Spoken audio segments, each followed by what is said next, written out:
सन 1875 में चलगढ़ के एक निर्धन परिवार में एक शिशु का जन्म हुआ।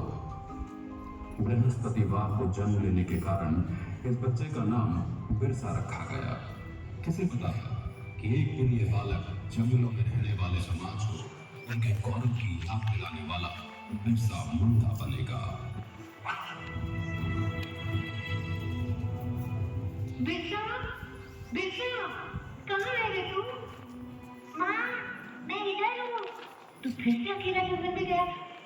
कहीं कोई बाघ भालू उठा ले जाता तो? माँ, तू फिक्र मत कर। ये जंगल मेरा दोस्त है। इसके सभी जानवर मेरे पास। बिरसा पढ़ाई में तेज था और ये देखकर उसका दाखिला मिशनरी स्कूल में करवा दिया गया। लेकिन वहां पढ़ने के लिए उसको जबरन धर्म परिवर्तन करना पड़ा। बिरसा, ईश्वर के सिवाय कोई भगवान नहीं है। बिरसा, ईसाई धर्म का पालन करने से ही तुम्हारा उद्धार होगा, वरना बाकी वनवासियों की तरह जाहिल के जाहिल रह जाओगे।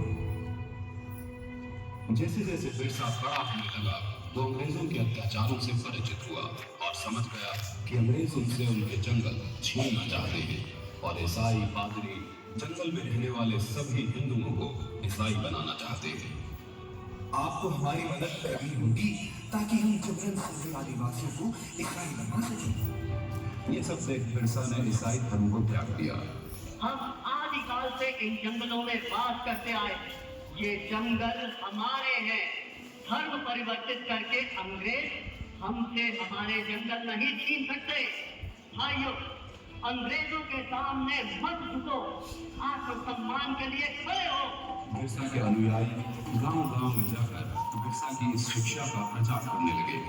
उसके कहने से वनवासियों ने अंग्रेजों को लगाम देना बंद कर दिया। ये सब देख अंग्रेजी हुकूमत तिलमिला गई और उन्होंने बगावत हटाने के जुर्म के लिए बिरसा को 2.5 साल की कठोर कारावास की सजा सुनाई। लेकिन बिरसा का आंदोलन अब रुकने वाला नहीं था। न वनवासियों ने लगाम दिया, न बेकारी की। बिरसा के छूटने पर सारे वनवासी उसके गांव में इकट्ठा हो गए। बिरसा की क्रांति की पुकार से सिंह भूमि, चाईबासा और रांची के जंगल गूंज उठे।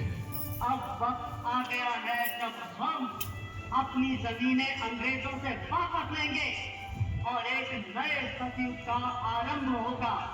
हम इस धरती के पुत्र हैं और यहाँ हमारा राज होगा। बिरसा गांव-गांव घूमकर अंग्रेजों के खिलाफ मोर्चा बढ़ाने लगा। बिरसा के अनुयायी तीर कमान से लड़कर अंग्रेजों की बंदूकों पर भारी पड़ने लगे। वे जंगल से आते और अंग्रेजों को मारकर घायल हो जाते हैं। बिरसा हम पर और हमारे ठिकानों पे हमला कर रहा है, ऐसे तो ईसाई धर्म यहाँ अंत ही हो जाएगा। बिरसा वनवासियों को ईसाई बनने नहीं देगा। हम बिरसा के सिर पर भारी इनाम रखेंगे।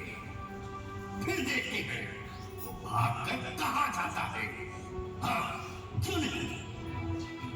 रुपयों के लालच से भी किसी वनवासी ने बिरसा से गद्दारी नहीं की और अंग्रेजों को एक के बाद एक हार का सामना करना पड़ा।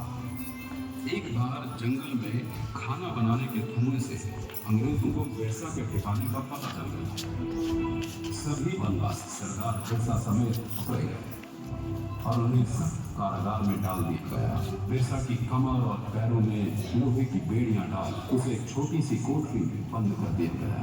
अंग्रेजों ने उसके खाने में आर्सेनिक नाम का जहर डाल उसे मरवा डाला और दुनिया को ये बताया कि वो हैजे से मर गया।